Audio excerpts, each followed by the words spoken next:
Welcome back, everyone, and welcome, Nicole. Thanks so much for being on the show with us today. Thank you for having me. All right, so we are here to talk about the activity list. I think we can kind of use the common application as sort of the baseline activity list. The coalition, I think, is pretty similar. Everything else sort of varies from that. But I always feel like if you start with the common application activity list, you can build everything else from there. Does that sound good to you? It's good, I think, because that builds a foundation. So you have the 10 that you can list on the common application, you list out the time, you list out the activity. But I think the hardest part for many students is prioritizing which ones and how to put them in order. Mm-hmm. All right, yeah, so let's dig into that. Like, how do you recommend that students start on the activity list? I know some students dive right in on the application. That's not how I have them do it, but curious to hear your thoughts. So typically what I do is I have students start big. So I always say write everything down first. So don't think about almost what the Common App is asking for. Start with everything. And then think about the time, think about the importance, which is probably number one, the role that you play, whether it doesn't have to be a leadership role, it could just be your role in that activity and how much involvement and engagement you have. But I think what's most important is get everything down and think about throughout that time in high school, how have you spent your time outside of the classroom, no matter how small it is or how big it is. Yeah.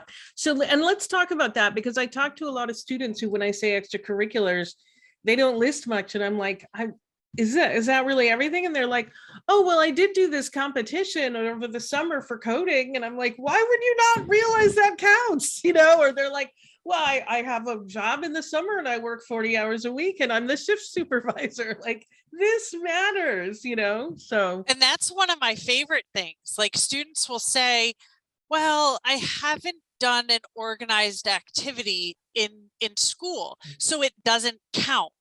And all of a sudden, when you dig a little bit deeper and you say, okay, so let's talk about that. How do you like to spend your time? Are there hobbies? Do you like to cook? Do you have something that maybe you love to exercise, so you joined a gym? Like, what are those pieces that you do that may not seem like an organized activity, but it's a way that you have spent your time and it's something that you really need to share? Yeah, I mean, it could even be, I worked with a student who she took care of her younger siblings every day after school, every single day, basically from 3 o'clock. She picked them up from school and she had them until 6 o'clock when her mother came home every day. And mind you, she still managed to work on the paper, which I thought was pretty impressive. But given what a heavy responsibility she already had. So, like, really list everything, I think, to start out with. And it's great to be able to put everything down, because I think that that whole idea of students thinking something doesn't count, it does. So if you list everything out from the beginning of like even hobbies, interests, and those organized activities that you may be involved with, that can then lead to different things. And all of a sudden you realize, okay, I can lump some together, or there's some that I feel like need to stand out more. And then that's how you probably end up prioritizing better, by saying, yes, I'm going to put this as a lead activity followed up by others. So it helps in prioritizing as well. Yeah, I'm working with a student now who he wants to be an engineer. He's done kind of traditional engineering activities like robotics, etc. But he and his parents live on sort of a small farm. And so he's constantly like canning things. He made they had like a bumper crop of peppers. So he made like salsas and hot sauces.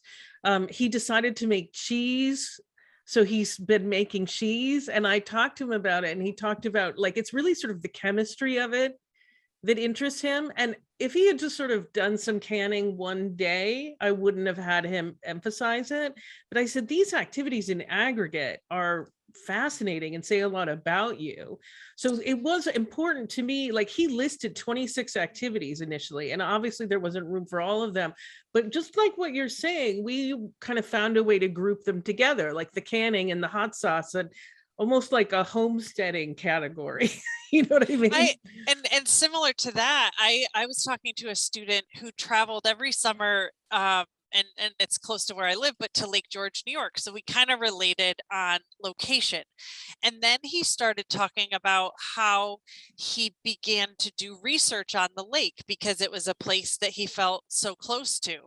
By the time he graduated high school, he had decided to share his thoughts and write a short paper. He wanted to publish it as a book, almost a pamphlet to bring to the lake to share some history on the lake. And it was fascinating because it shows that spin-off too. Like, the student you shared, he decided to use his skills, and his family had a farm and the peppers, and so you have an interest and see how that turns into something else, and how you can share that is so fascinating. Yeah, very fascinating, very unusual too for a student with his sort of like his goal of being an engineer, probably a lot more common for someone who wants to major in agriculture.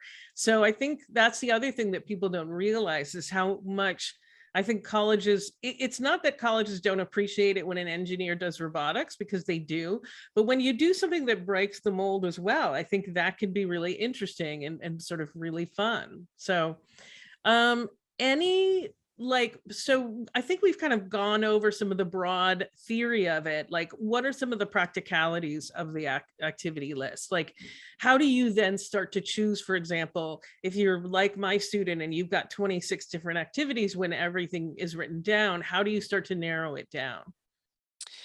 I always have the students, the priority order is nice to see because it shows what's important to them.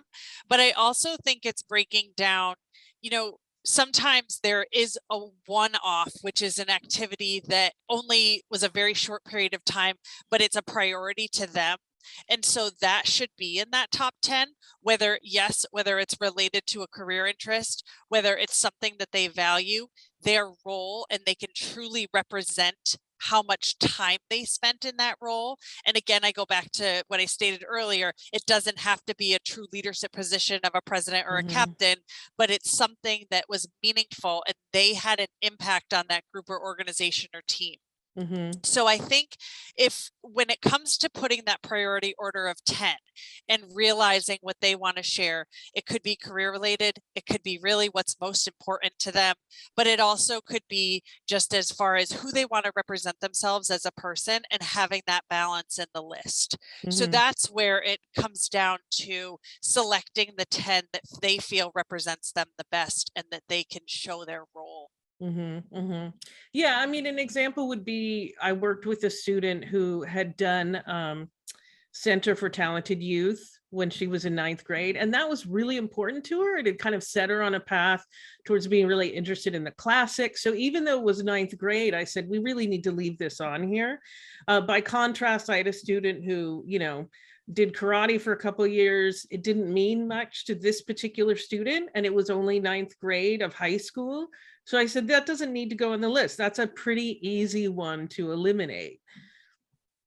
And I think what they see, it helps them to realize what, how their time has been valued and what they, yes, like you state karate, and it was something that they did, but maybe it wasn't as exciting. But then there was that one activity, whether it was they played baseball and then they decided to be an umpire for baseball and then they decided to coach a little league team. Like, how did all those translate into one another as far as throughout the 4 years? And so I like to use the term like the layering. Like, how did you add to those different things? And that's what you want to share, not the things that don't stand out for you. Exactly. I also do think it's really interesting what you say about the layering of that one activity. I'll talk to families and they'll say, well, all he does is baseball. And I'm like, well, really? And then we dig in and like, he's an assistant coach. He does this, he does it, and I'm like, all those are using different skills. Yes, they're building on baseball, but if he's an assistant coach, he's working with other students. There are these other elements. And so I always think it's really good to highlight that. Now, I do want to put in a plug that it does have to be what's most important to the student, but I also really like to see ones where students were somehow collaborating with others So I will say that I think that deserves a little extra highlight too. Just as far as it, yeah, I think that is a key point, because I think what they want to see is that the students, they work well with others and that they're going to come and contribute to that campus. You know, they don't want all the students, it's not going to be a cookie cutter campus. It's going to be, what can that student bring to that community? And if they can collaborate with others within their school community or their outside community, that role can be represented within the list. So it's nice to see when a student has truly had an impact on their community, no matter way it is. Okay. All right. I think that's all we have time for today. Thank you so much, Nicole. Thank you. Okay. All right. Be sure to listen in next week when we'll be addressing being Jewish at a college with a Christian name like Texas Christian or Southern Methodist University. We'll also be going over how to spend your college savings wisely and the findings from the most recent Common Application Report, which if you're a dork like me, you're going to find that really interesting. I always like to know what the overview is, you know.